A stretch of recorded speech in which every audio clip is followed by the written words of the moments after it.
Minister May. Without further ado, I give the floor to the President. Prime Minister, ladies and gentlemen, this morning Prime Minister May and I had a meeting to take stock of progress since we met on Monday. I will not hide that in between Monday and this morning we had a lot of talks. The Prime Minister, myself, the Taoiseach and myself, the Taoiseach and the Prime Minister, and that's the reason why I would like to thank the Prime Minister for her determination. I would also like to thank Michel Barnier and David Davis, as well as their teams, for the extremely hard and skillful work over the last weeks and months. We discussed the joint report agreed by the two negotiators. Prime Minister May has assured me that it has the backing of the UK government. On that basis, I believe we have now made the breakthrough we needed. Today's result is, of course, a compromise. It is the result of a long and intense discussion between the Commission negotiators and those of the UK. As in any negotiation, both sides had to listen to each other, adjust their position, and show a willingness to compromise. This was a difficult negotiation for the European Union as well as for the United Kingdom. On Wednesday, last Wednesday, the College of Commissioners gave me a mandate to conclude the negotiation of the joint report, and it had to be concluded today, not next week. Today, because next week we'll have the European Council, and in order to allow our partners to prepare in the best way possible the meeting of the European Council, we had to make the deal today. On the basis of the mandate which was given to me by the European Council, the Commission has just formally decided to recommend to the European Council that sufficient progress has now been made on the strict terms of the divorce. Es wurden genügend Fortschritte erzielt, damit wir jetzt in die zweite Phase der Verhandlungen eintreten können. Nous avons pu faire les progrès suffisants pour que désormais nous puissions entrer en deuxième phase de la négociation entre le Royaume-Uni et l'Union européenne à 27. The decision on sufficient progress will be in the hands of the 27 heads of state or government. I'm hopeful, sure, confident, sure that they will share our appraisal and allow us to move on the next phase of the negotiations. On Monday, last Monday, I also met with the European Parliament representatives. From the start of this process, cooperation between the European Parliament and the Commission has been close and our position closely aligned. These negotiations can only be successful if we take an inclusive approach. That's exactly what we did. Without going into all the detail, allow me to touch on what today's agreements mean in practice. Later on today, after 9:30, my friend Michel Barnier will be available to explain all the details of the agreement we reached today. A few remarks on citizens' rights. First, in this negotiation, citizens have always come first. It has been a great importance for the Commission to make sure that EU citizens in the UK will be protected after the UK leaves the European Union.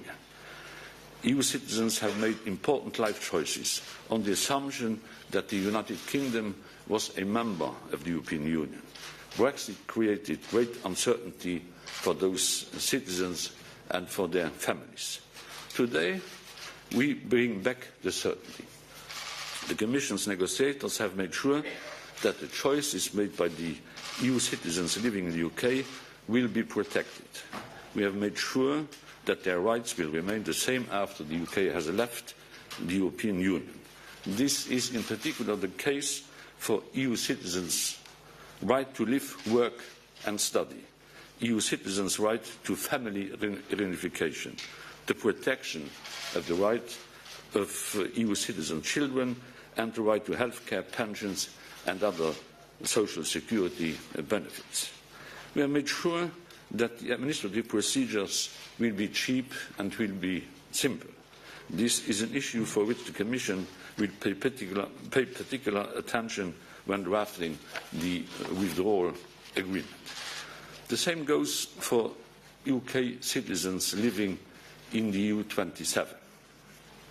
On the settling of accounts, the Prime Minister said in her remarkable Florence speech that the United Kingdom would honour its commitments, including beyond 2020. This was a detailed, line-by-line process, but she has been as good as her word. She was negotiating in a gentleman's manner, and I'm very grateful, Prime Minister, for that. On Ireland, the EU has consistently supported the goal of peace and reconciliation enshrined in the Good Friday Agreement. The European Union has made it a priority to protect the peace process on the island. I have been in regular contact with the Taoiseach over the last days, including last night and including last negotiations we had in the course of yesterday with our Irish friends. The UK has made significant commitments on the avoidance of a hard border after its withdrawal from the European Union. All of the EU 27 stand firmly behind Ireland and behind the peace process. Let me be clear, we still have a lot of work to do. The joint report is not the withdrawal agreement. That agreement still needs to be drafted by the negotiators on the basis we have agreed yesterday and today, and then approved by the Council and ratified by the UK Parliament and the European Parliament. 534 days ago, the British people voted to leave the European Union. 2014, 9 days ago, the United Kingdom notified its intention to leave the European Union. And in 477 days, the United Kingdom will do just that.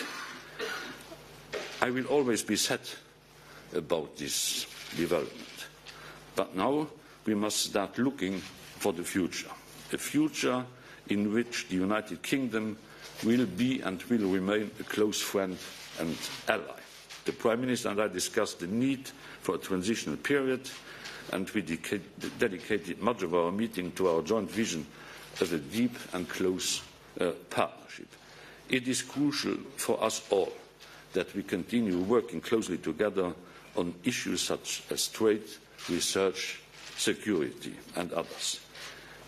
We will take things one step at a time, starting with next week's European Council. But today, I'm hopeful that we are now all moving towards the second phase of these challenging negotiations. And we can do this jointly on the basis of trust, renewed trust, determination, and with the perspective of a renewed friendship. Thank you. Prime Minister, please. Thank you. Well, thank you, Jean-Claude. We've been working extremely hard this week, and as you've all seen, it hasn't been easy for either side. When we met on Monday, we said a deal was within reach. What we have arrived at today represents a significant improvement, and I'm grateful to the negotiating teams, led by David Davis and Michel Barnier, for their efforts. Getting to this point has required give and take on both sides, and I believe that the joint report being published is in the best interests of the whole of the UK. I very much welcome the prospect of moving ahead to the next phase, to talk about trade and security, and to discuss the positive and ambitious future relationship that is in all of our interests.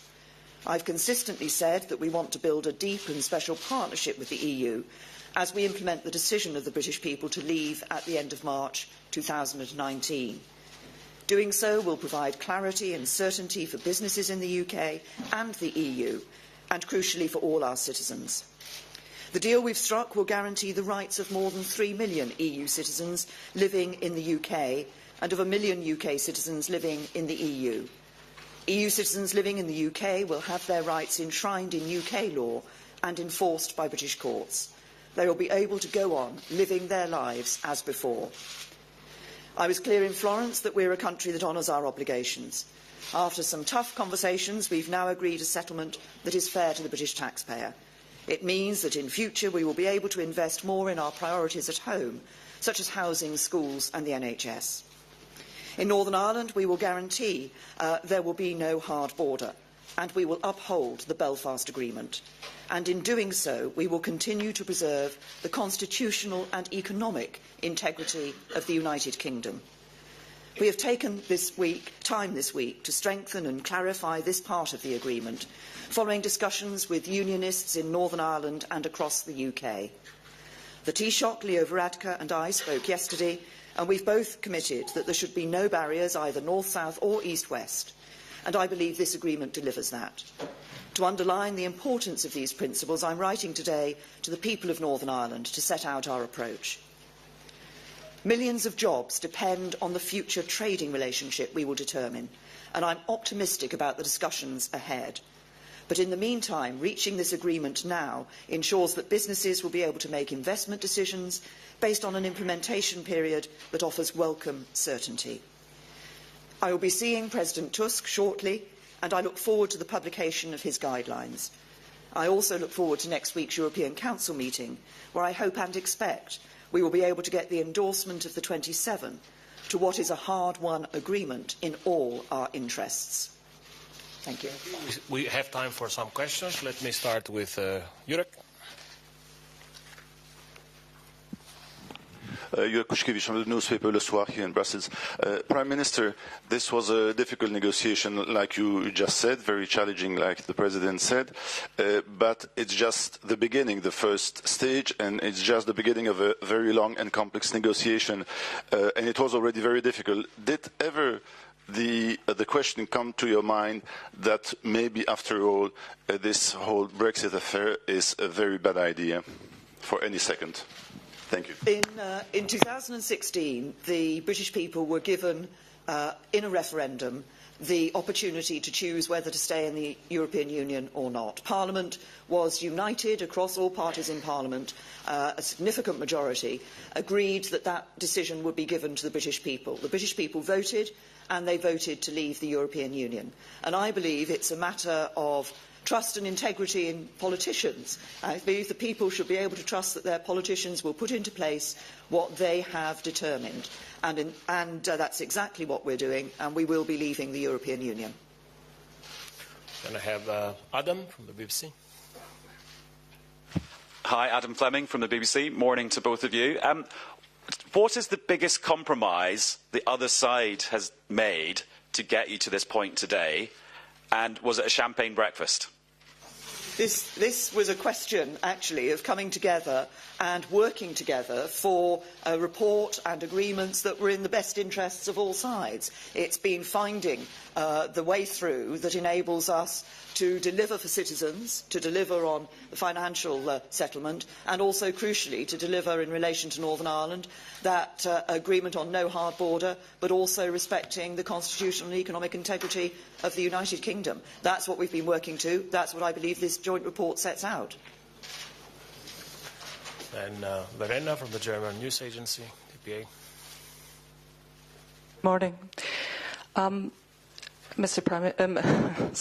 Prime Minister, the arrangement seems to mean a special status for Northern Ireland. How come your partner, the DUP, accepted that? And will it not mean that the rest of the UK will also remain in the single market? No, it doesn't actually mean what you've suggested. We're very clear. If you look at the agreement, at the text of the joint report, it says that we will work to achieve the relationship, the trading relationship between the UK and the European Union that we want to see, that we believe will also be the good trading relationship for Northern Ireland. If that is not the case, then we will look for specific solutions to what are the unique circumstances of Northern Ireland. Everybody recognises that because Northern Ireland is the only part of the UK with a land border with a country that will be remaining within the European Union, that is a set of unique circumstances, and indeed there are already unique circumstances and specific solutions for Northern Ireland. There's a single electricity market across the island of Ireland, for example. But I'm confident that we can, in negotiating the future trade relationship, we can ensure that we both won't have a hard border in Northern Ireland, but that we will retain the economic integrity of the single market of the United Kingdom. Mark, go ahead. Good morning to you both. Mark Stone from Sky News. Prime Minister, could I ask you, in simple terms, what has changed between Monday's lunch and now, which allows you to say a deal's done now and you couldn't on Monday? And President Juncker, for you, if I may, specifically on the European Court of Justice, it was one of the big sticking points. The Prime Minister says now that EU citizens in the UK will be under UK law and UK courts. Is that correct? And are you happy with that? Should I take it? No.